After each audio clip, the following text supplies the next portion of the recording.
Hello, book lovers. Welcome to Authors Love Bookstores, presented by A Mighty Blaze. My name is Kimberly Hensle Lowrance, and I'm your host. Here on Authors Love Bookstores, we bring to you a conversation between an author and her favorite independent bookstores to shine a light on storytelling and creativity, essential parts of our culture and our collective human experience. We talk about the books written by our guest author, and we'll also discuss what makes the indie bookstores we're featuring so special. We hope you'll be inspired to read our guest writing, buy books from the bookstores we're featuring, and maybe even visit the bookstores in person. I host and produce this show with fellow writer Joe Moldover, and we're so glad that you're here. If you're watching live with us on Facebook or YouTube, feel free to post a question via a comment below the broadcast, and we'll get to as many as we can later on. I am so excited today for our show. I'm very happy to welcome three guests. Yes, three. We have two booksellers today, so that's an extra special treat for you all. I'm happy to welcome author Katie Crouch and booksellers Ali Levy and Jonathan Sanchez to the show. Let me tell you a little bit about this wonderful panel of people. Katie Crouch is a New York Times bestselling author of Girls in Trucks, Men and Dogs, and Abroad. Her new wonderful book is called Embassy Wife. This is such a good book. Katie has written essays for the New York Times, Glamour, The Guardian, Slate, Salon, Tin House. She's a former resident of Namibia and San Francisco. She grew up in Charleston and now lives in Vermont with her family, where she teaches creative writing at Dartmouth College in New Hampshire. And Ali Levy is the owner of Still North Books and Bar, a bookstore, bar, and cafe. What a combination, our favorite combination, in downtown Hanover, New Hampshire. Ali is an alum of Dartmouth, and she was a bookseller in Denver. She also worked in publishing, and she jumped at the chance to open Still North at a location where a previous bookstore was for over 100 years. And we'll talk a little bit about that. And Still North opened in 2019, just about 2 blocks from Dartmouth's campus. Jonathan Sanchez is the owner of Blue Bicycle Books in Charleston, South Carolina. It's the premier locally owned bookstore in the city, and it was founded in 1995 as Boomer's Books. It became Blue Bicycle in 2007 when Jonathan took over. In addition to that, as if that's not enough, Jonathan is also the founder of the Rite of Summer Camp for Kids, the Poets in the Schools program, and Y'all Fest. Am I saying that right? I'm not from the South. Y'all Fest, yeah. Y'all Fest, which is Charleston's young adult book festival. And he's also a writer himself. He produced the short story collection Bandit. He's a 2-time winner of the South Carolina Fiction Project and a former writer in residence at the Kerouac House in Orlando. Welcome, Katie, Ali, and Jonathan to the show. Hi. Yeah. Hi. So before we jump into questions, I want to say that Katie's publisher has donated a copy of Embassy Wife for one of our lucky viewers. So if you're interested in participating in the giveaway, post a question or a comment during the live broadcast for our guests, and our producer, Joe, behind the scenes, will choose someone at random, and we'll announce that at the end of the show. Okay, so Katie, let's begin. When we invited you to be on the show, you asked to feature 2 bookstores. So tell us, what is it about these bookstores that you find so special? What do you admire about them? What makes them destinations for you? Well, yeah, because I love bookstores so much I couldn't pick one. That wasn't okay. It's a great problem. I mean, these 2 booksellers are both good friends of mine also, because that's just the kind of people I hang out with. So I'll start with Blue Bicycle Books, because that's my hometown. I knew Jonathan before I met Ali, because Ali I met when you opened your store. So Blue Bicycle Books is on 420 King Street. And it's a really great bookstore. It's in a beautiful part of the town. It's not, King Street's our main, I still say I haven't lived in Charleston for 20 years, but I still am just like imprinted as a Charlestonian in my mind. But anyway, King Street's our major sort of high shopping street.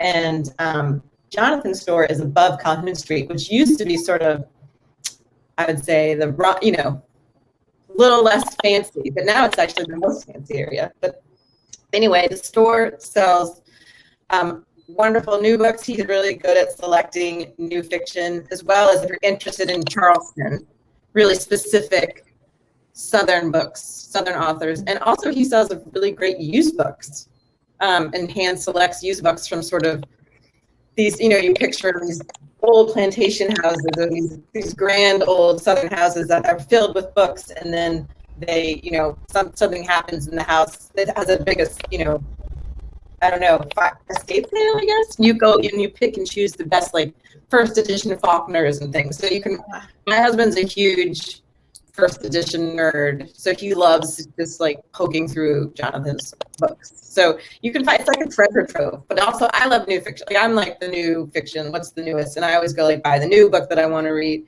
He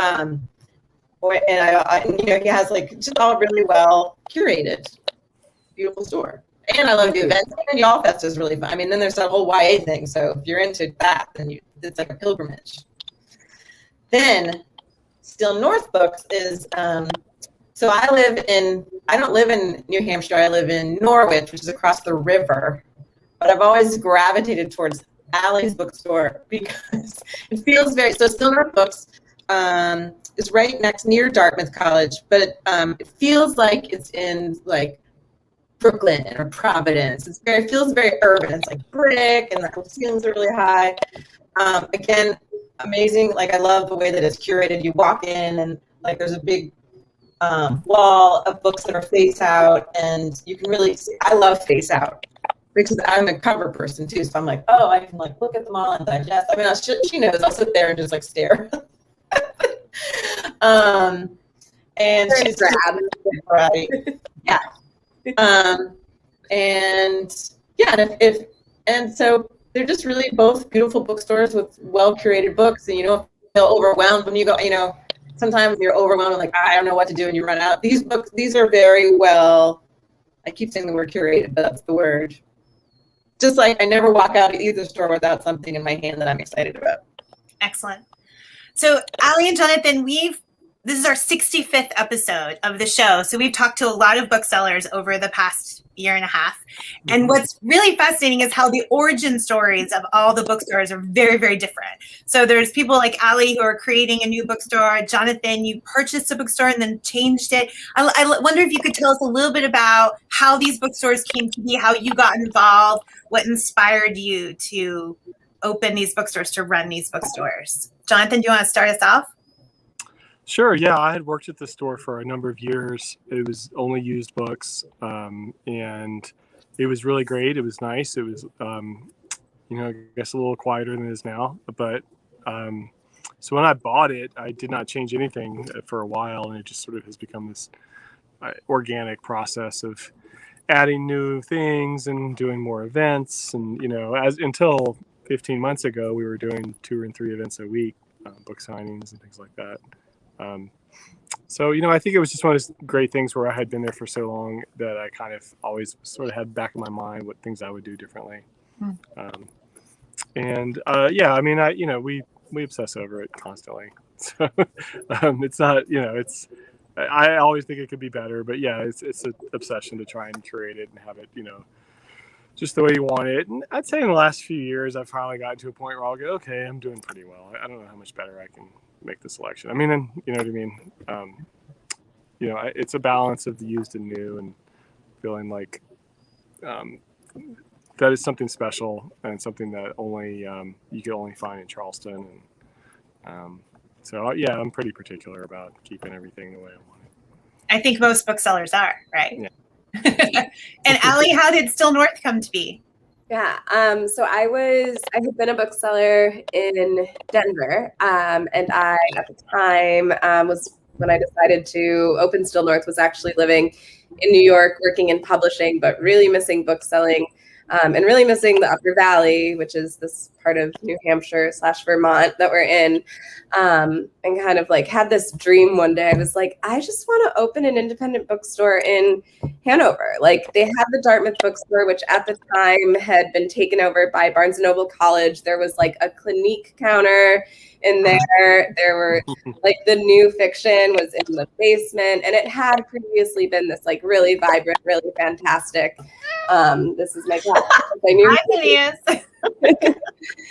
it had previously been this really fantastic indie, though when I was a student, it had already been taken over by Barnes & Noble. So I never really got to experience it as an indie. And I just thought that Hanover was a town that deserved an indie. I love indie bookstores. Like once I had the experience of working in one, that was kind of it.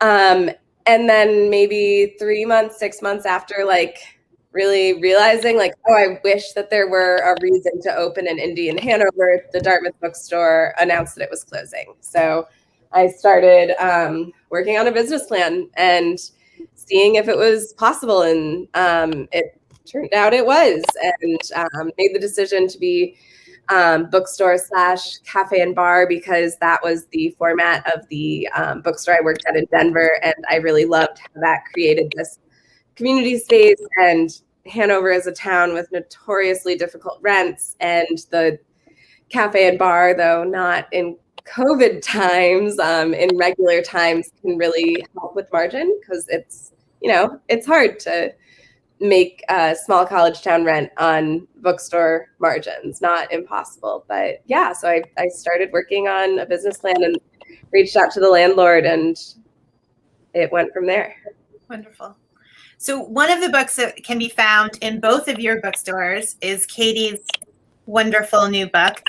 Katie, this is the kind of book that makes me irritated that I have family and like other responsibilities in my life, because all I want to do is read your book. I don't want to do work or take care of my kids. I just want to turn the pages and find out more about your story. And I know that I'm not the only one because the reviews have been terrific.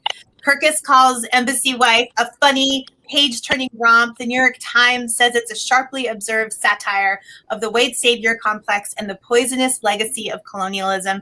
Can you tell our audience, people out there who have not yet had the pleasure of reading Embassy Wife, what your book is about? Yes. They're like, what is that book with the zebras?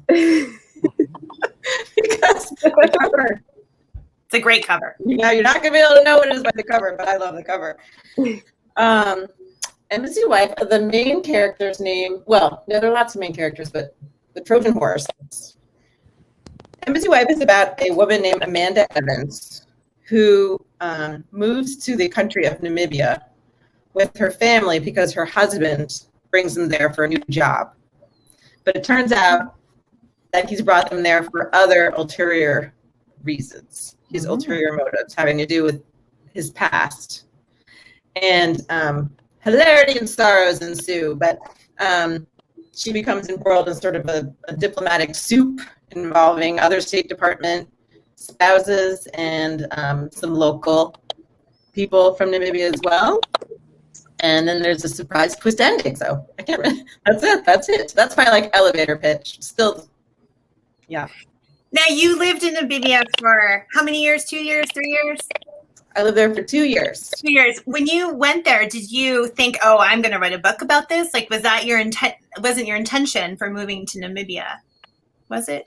No, I moved there and I was I had a 6-week-old baby and I was in a postpartum soup of distress and just anxiety. I was a huge mess when I moved there. I've been as many of us, I think, when we're young and unencumbered by children and partners, I was an adventure traveler. So when my husband said, let's move to Namibia, I was like, yeah, no problem. And we're going to put the baby in the backpack and ride an elephant all around. It's going to be great. But actually bringing children, a pissed off 7-year-old and a baby to a hot desert place with no friends is not so great. So all these, sort of funny things started. The first thing that happened was I was a horrible breastfeeder, so I was trying to do it because I'm really determined, but I was supplementing with formula, and it turned out if I didn't have the formula, the kid was going to die of starvation. And I would only feed my son organic Earth's formula from Whole Foods. So I brought suitcases of it because there is no formula in Africa. What about the satchel? Did you have access to that? The pouch? The pouch, sorry. Yeah. Pouch. But baboon, let me just finish this story, then I'll tell you why I started. So baboons broke into my house and stole the formula. They came in, like they smelled the milk, and they like we were out, and we came back, and it looked like someone had just like ransacked our house, just like powder everywhere, and all the formula was like gone. And I was like, just like silly things like that. I just started writing down to write my way out of my, I guess you would call it a depression. And then did you say literally baboons? Baboons? Huh? Literal baboons. No, real baboons. How did they get in your house? They're actually everywhere. They're scavengers. So so that's like the first thing you see when you drive from the airport. You're like, you're like wildlife. And like the taxi driver is like, yeah, you're gonna love them. I mean, they're everywhere, and they go through the garbage. And sometimes when we were bored, I would take the kids to the dump to look at the baboons. Wow. Look at the baboons. Yeah, I know. They actually liked it, but So then I got over myself and was like, oh, and I hadn't written a book for 4 years, and I decided this was the right time and place. And then I just had to figure out the driving force. Like you need a mystery or you need a question. What's the quest? So I decided this was everyone had a secret. So I just had to give them all secrets and then move the plot forward. But yeah. That's how it happened. What's been the reaction to your book from people you know from Namibia, colleagues or friends? Have they read your book yet? I don't know if one just texted me just now, and I'm going to turn off my notifications. I don't know how to know. Yeah, don't text anymore. So I have not heard. I am a little bit trepidatious because I was taken care of by some really big-hearted and beautiful women from the State Department. And like really, like the woman that's texting me now, she's like, "Can I come home to my house for coffee?" And I was sort of like oozed in there. And she was like, "Okay, this is a map of the city, and this is how you get around, and this is where you go to the store." I really I needed that, and I was very much like embraced and coddled by these wonderful women, and now turned around and made fun of all these State Department people. So in the back of the book, I definitely I don't know if you've read the acknowledgements, but I'm very thankful to my expatriate friends that I met in Namibia. That said, the situation we were in for satire, it just was asking for it. Like, you're a bunch of Americans living in a place where many people are living in poverty, and it's just the dichotomy is so huge. And I'm a writer, Yeah. I really write about it, and it's fiction anyway. So, but I haven't heard too much. Okay. Yet. I felt that disclaimer at the end worked pretty well, actually. Honestly, it wasn't just like a Band-Aid. I felt like you gave these people this awesome, fun story, and then at the end you were like, well, obviously I'm a novelist, so I embellished with these people are really serious and dedicated, and I thought it worked. Thank you. I mean, I have to admit, I was in yoga class this morning, and this person I know was like, "Oh, I'm reading your book. It's so funny." He's like, "What are you writing about next?" I'm like, "Our town." And I'm like, "Oh, okay. See you later." Like, oh no, I think people aren't going to invite me to parties anymore. Things like that. It's loving satire, though. It is. I love these people. You don't make fun of people who aren't interesting. Yeah. Right? No.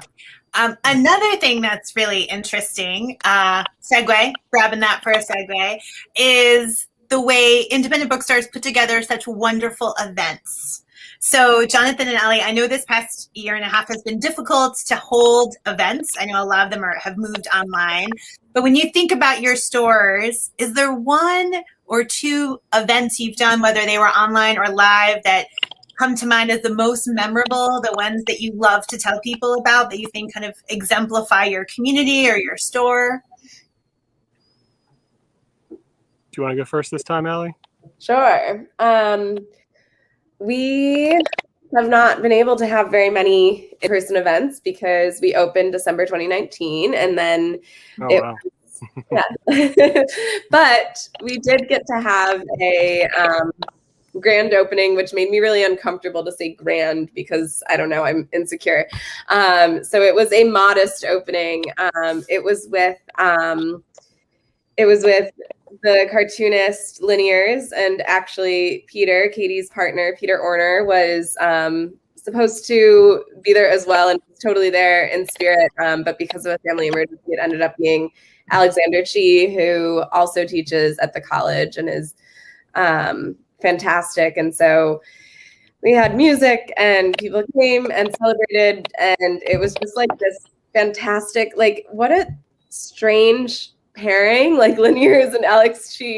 It was also co-hosted Literary North, which is a fantastic organization that just is like it's run by two women, and they are like the most amazing champions of all things literary in Vermont and New Hampshire. And they helped us put on this event by spreading the word. They're like publicity machines. And it was like a shock to me how many people were there, and like there was food and we had music, and just was like such a fantastic time. And like I hold on to that as a really great memory of like, oh, this is what in-person events can be, because obviously since then we've transitioned to entirely online, and we're thinking about, well, we will be going in person barring any scary COVID developments starting in September with Katie.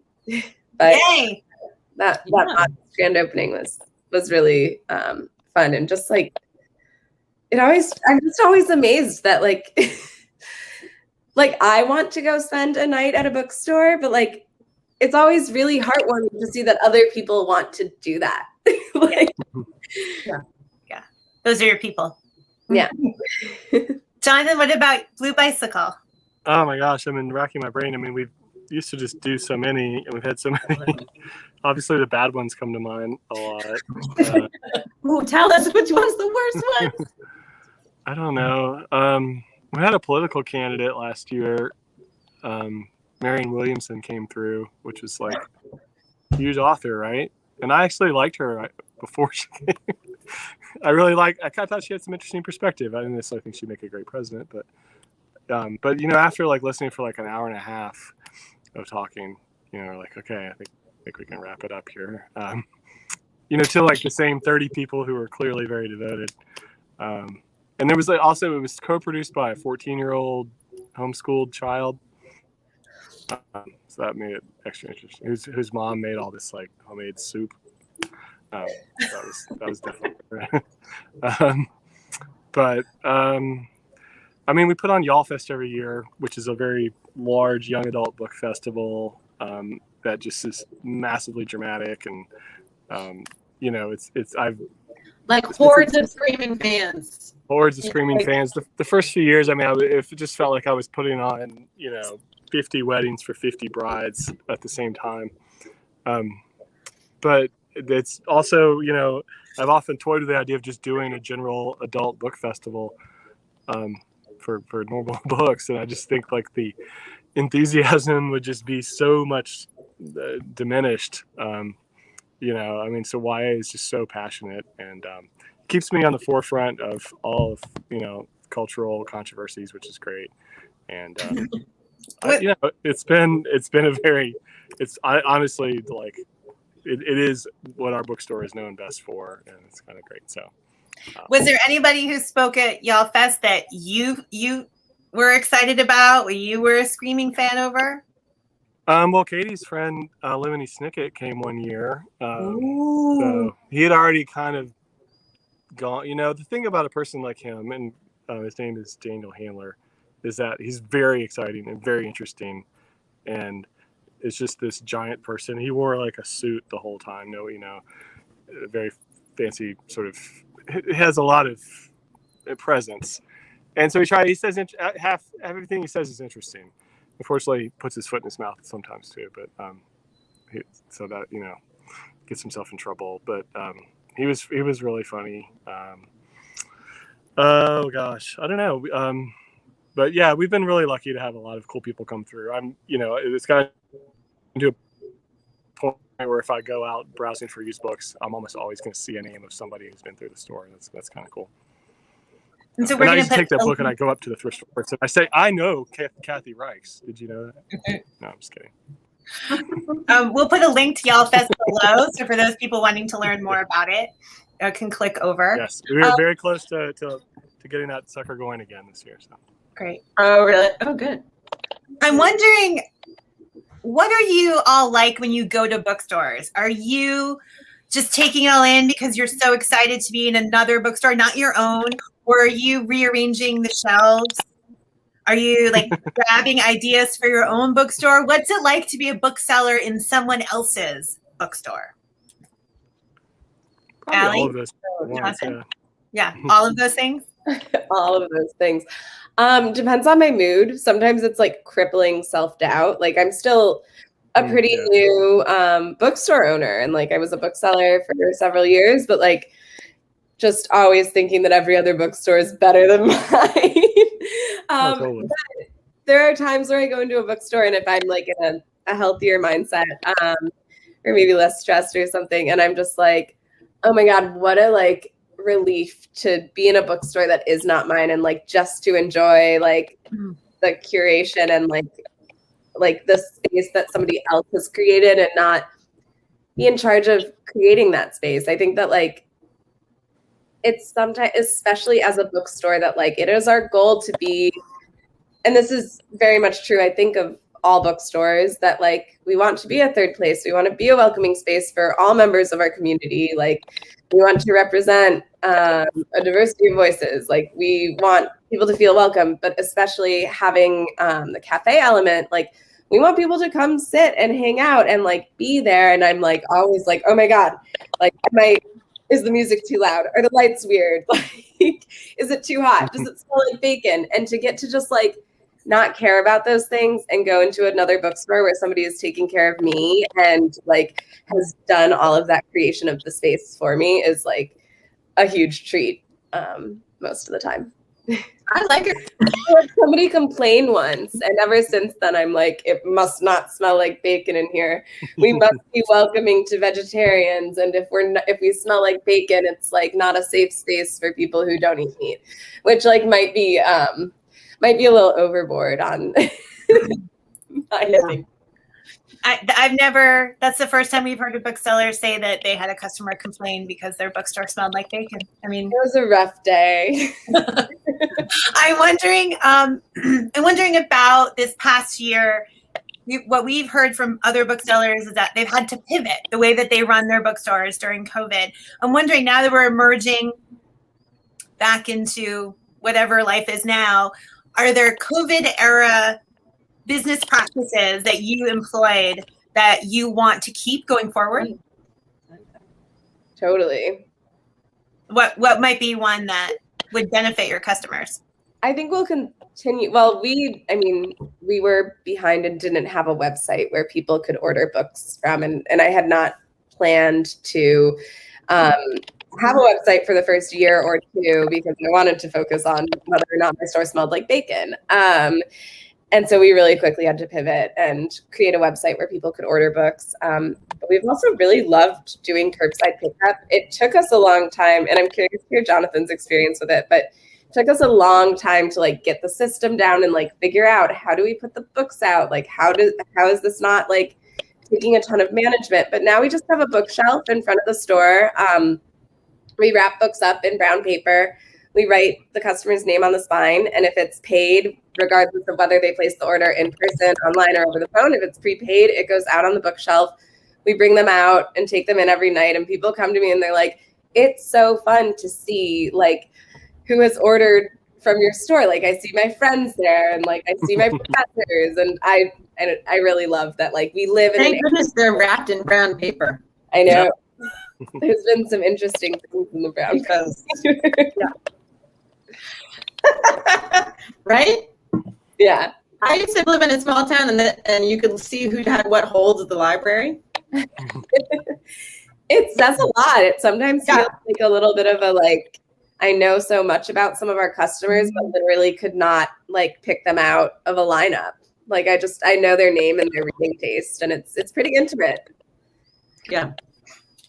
Jonathan, anything from COVID that you'll be keeping as the store moves forward? We're doing a fair amount more online orders, which is kind of new.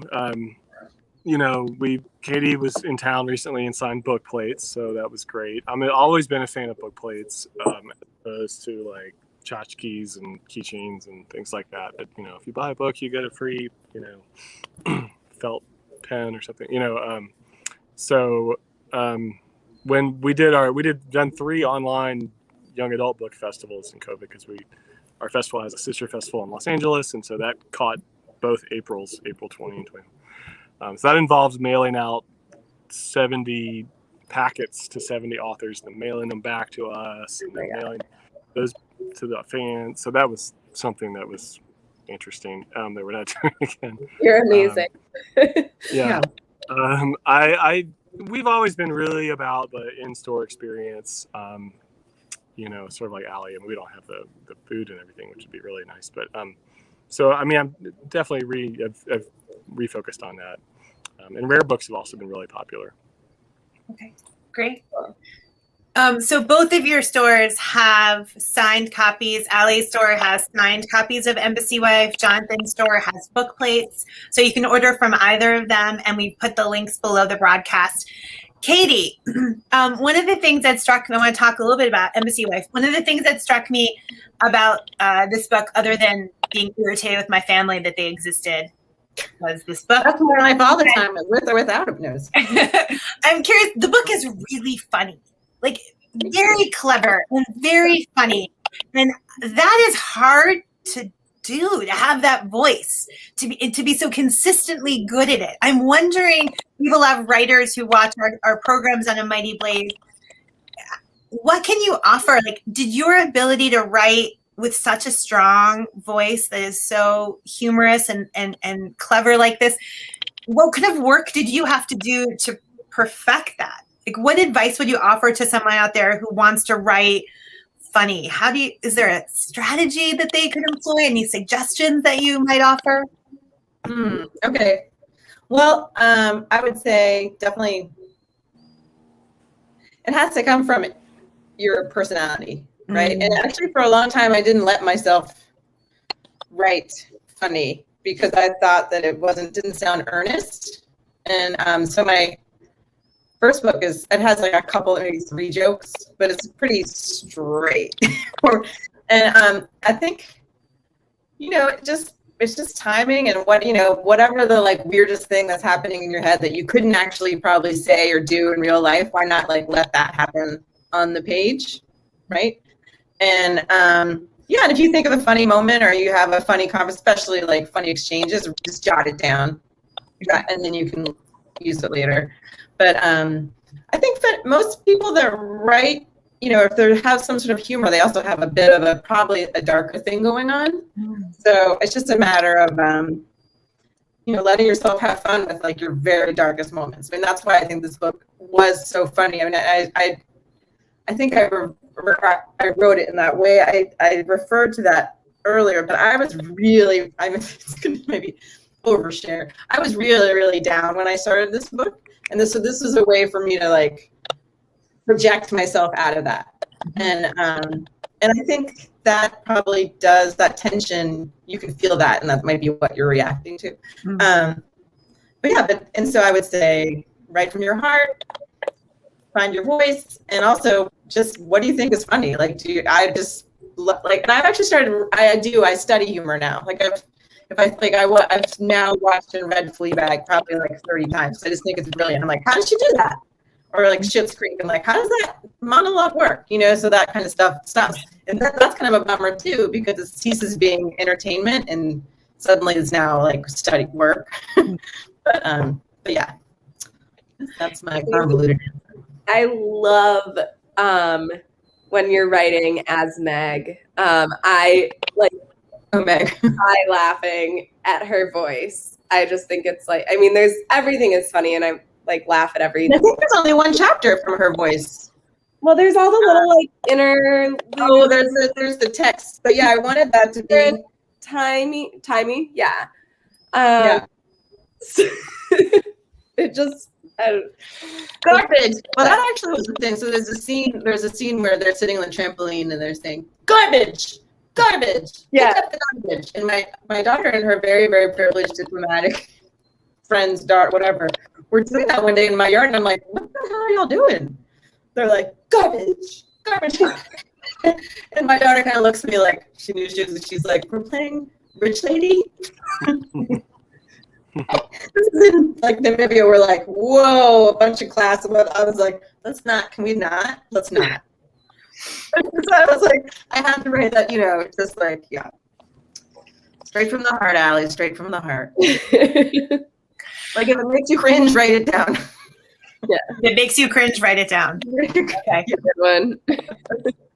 Yeah. So we obviously want to encourage our audience to pick up Embassy Wife. I want to make a big plug for that, and it sounds like everyone else does as well. I'm curious, though, Allie and Jonathan, are there other books that you would recommend local authors to New Hampshire and South Carolina, authors you might not discover unless you walk through the doors of Still North or Blue Bicycle, that you can share with our audience? Jonathan? Me first? Sure. Okay. Sure. I mean, I guess I'll have to mention that Katie's first book is like literally our all-time bestseller at the store still, Girls and Trucks. It's a great like combination of, it's just there's still not been a lot of books about the South that are really that raw and modern. So it flies out of the store. What else? There's a new book coming out by Gervais Hagerty, who is a very old Charleston person who's a young writer who called Impolite Company. Did I steal that one from you, Katie? Were you going to recommend that one? Yeah. Yeah. Anyway, well, you go ahead and Yeah. Okay. I love the way that you said that too. You can tell Jonathan's a Charlestonian. She's old Charleston, but a young person. Yeah. Which like only someone from Charleston would say, but it like means so much. That's a whole novel right there. Yeah. But it's an amazing story because she writes about her the character's grandparents living in this huge mansion downtown, and the grandmother who has to sneak off to do her like ballet. It's got some very old Charleston stuff. And then she also is like, basically the character is partying on Upper King Street and throws up on a storefront and feels guilty that it's one of the locally owned storefronts. That's kind of the modern Charleston experience in a nutshell. Great. Thank you for those recommendations. Allie, I saw you get up. I know. I was like, why didn't there was one on my shelf that I just hadn't thought of. Okay, The Shame by McKenna Goodman. Talk about if it makes you cringe, write it down. It is really, it's tiny.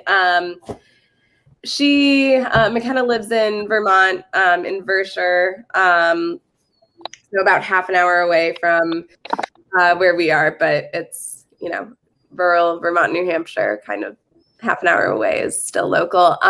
But the book is about a woman who is driving away. It starts out she's driving away from her home and her family in Vermont towards New York. And it's told in recollections, like where she's going, why she's going there.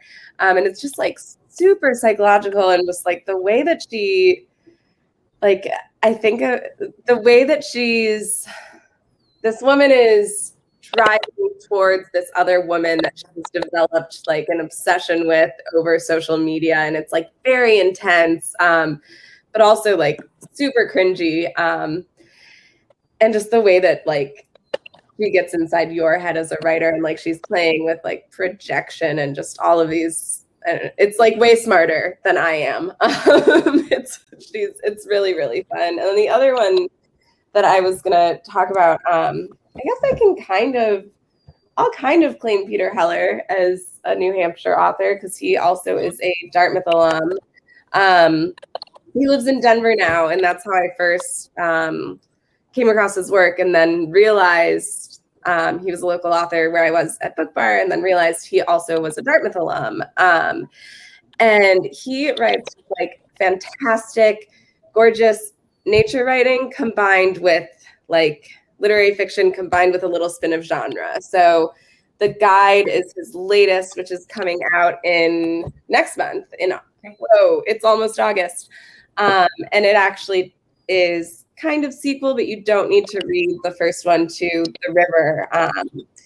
But about a boy or a young man who's also graduated from Dartmouth, had a big trauma on this river trip, and The Guide, it takes place like in a post-COVID world, but it's not post-COVID. It's kind of these ripples of the pandemic are still going on, and it's set at this like very wealthy fly fishing getaway in remote Colorado, and it just like ends up being this kind of crazy thriller, much more like thrillery than his past work, but it's cool because he did Dog Stars, which is like post-apocalyptic meets nature writing, and he has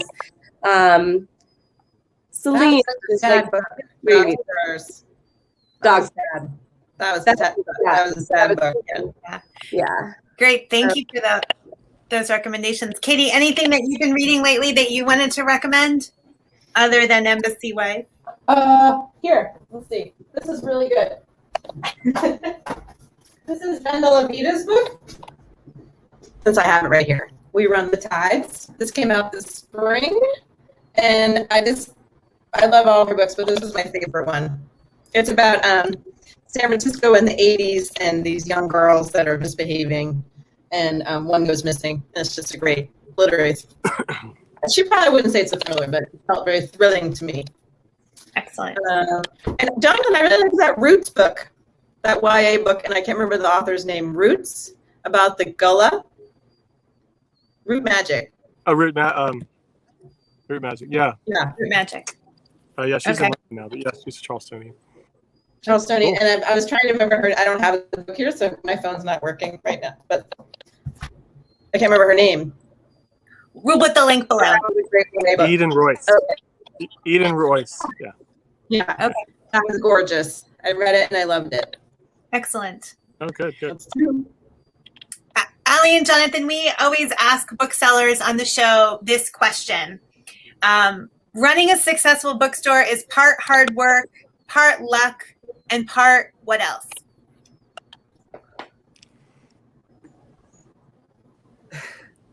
Oh, God. My first.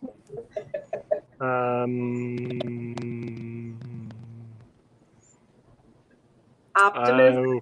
I mean, Optimism? optimism is good. Yeah. Foolhardiness. Foolhardiness. What were you going to say, Jonathan? We got hard work and luck. What else do I bring? I mean, I think a level of curiosity. Every day someone's gonna make you feel stupid. Oh, you don't know about this? Oh, what is this? Oh, you have Master and the Margarita. Oh, this isn't the translation I was looking for. That kind of thing. And you just have to be like, sure, I don't know. Yeah, cool. I mean, there's always some really important book that you haven't read. And if you have a good attitude about it, then it's fun. And some person starts reading passages of Brave New World to you in the store. Oh my God. No. You have very committed customers. Yes. Yeah. Yes. Always. Yeah, that's the passion of it. Oh my gosh. You can get a water gun or something. No. Like to the cat was being that. No, I'm not. Well, we're coming to the end of our time here on Authors Love Bookstores. Thank you all so very much for being with us today. Please, for those of you out there watching, please read Embassy Wife. Such a great book. It's a great read. It's a great read. And I'm just announced the giveaway winner is Nancy Reed Legowski. Apologize, Nancy. Good job, Nancy. I hope you like it, Nancy. Nancy, email us at amightyblaze@gmail.com and with your address, and we'll get that book to you. Allie, Katie, and Jonathan, thank you again for being with us today. To our audience, thank you for being here. To our audience, if you liked today's show, and we hope that you did, please subscribe to A Mighty Blazes page on Facebook so you'll get notified about all of our other events, or hop over to our website to sign up for our newsletter, and our website's amightyblaze.com. Authors Love Bookstores is taking next week off, but we will be back in 2 weeks on August 4th at 4 p.m. Eastern Time with Curtis Sittenfeld and Prairie Light Books in Iowa City. So we hope that you will join us then. And until then, keep reading Embassy Wife, and be well. Thank you so much. Thank you so much. Thank you. Thank you. Congratulations, Katie. Thanks. Thanks to you guys for coming.